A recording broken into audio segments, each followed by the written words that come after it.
Trying to get a new job can be stressful. You might be worried you're not qualified, or that you're just not smart or skilled enough, or that you might even just get too nervous and botch the whole interview. Well, I want to tell you the story of how I was almost all those things, but I still got the job, just for being the shiniest turd. So I want to preface this by saying that before I got my current job, I've had no graphic design experience. None. Zero zilch. I went to school for game art because, that was the cool thing to do, so I wouldn't have been able to even tell you the difference between a serif and a sans serif. Now, to help make it more clear of just how unqualified I probably was, I had to apply twice before even getting an interview. They went through a whole group of people before they even wanted to talk to me, but that didn't stop my indomitable persistence in applying a second time, though. I certainly showed those jerks. So after finally getting an interview scheduled, I needed to prepare because, I had no idea what I was doing. To the internet I went. I literally just Googled graphic design basics and preparing for graphic design interviews. And I found some basic information that was pretty much just a summary of what an entry-level position might be like.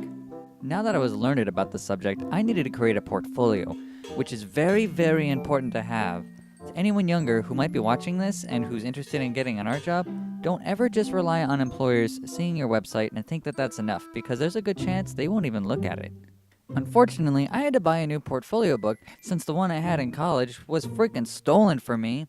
It was nice, too. But anyways, it's now time to design some posters and a brochure thingy. At this point in time, I was still working 40 plus hours a week, and I couldn't really spend a ton of time on designing and printing new posters with just a couple days to spare.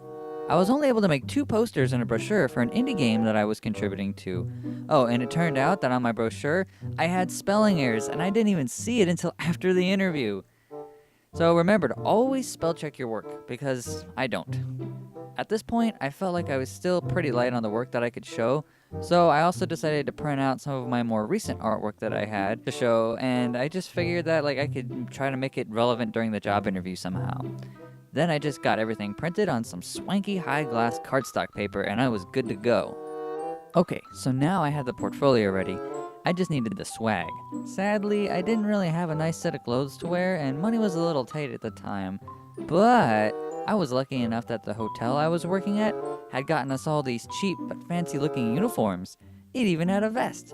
So I just suited up and hopped into my fancy shoes. But one of them, for some reason, had the bottom rubber piece thingy just kind of flopping around. You could pull that sucker a good third of the way off the shoe. Not wanting to look too ghetto, I super glued that bad boy back together and boom, it was like a whole new shoe. So this was it, the big day, my moment to shine. And I get in there and this lady greets me, who, just so you know, was really short and pretty stocky. Like, if she just had a battle axe, I would have thought she was straight out of Lord of the Rings. But did I say anything offensive about her height?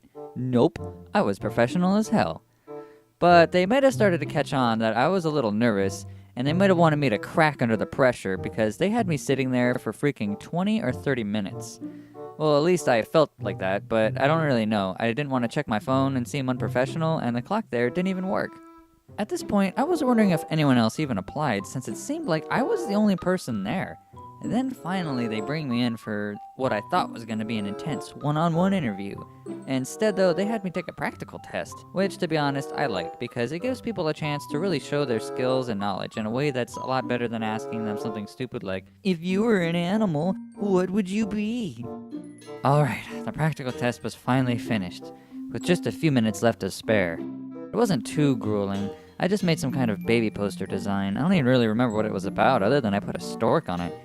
So after that, they then took me into a different office for the rest of the interview, which had a whole freaking panel of people on it. And I don't know if that's normal for these kinds of jobs, but I had 3 people interrogating me, judging me.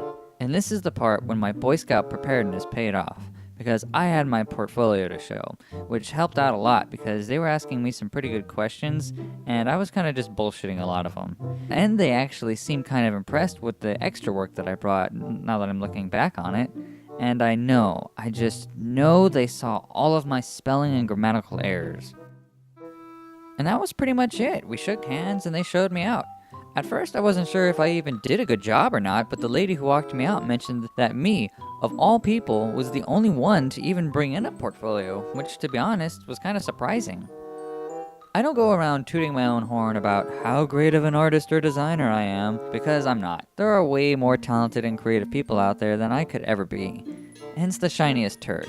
Now, despite my work being not so great, as well as not having any real background in design, I was the only one to bring in work to show, the actual portfolio part of it, and I did do well on the practical. So in the eyes of the employers, that's probably the best thing.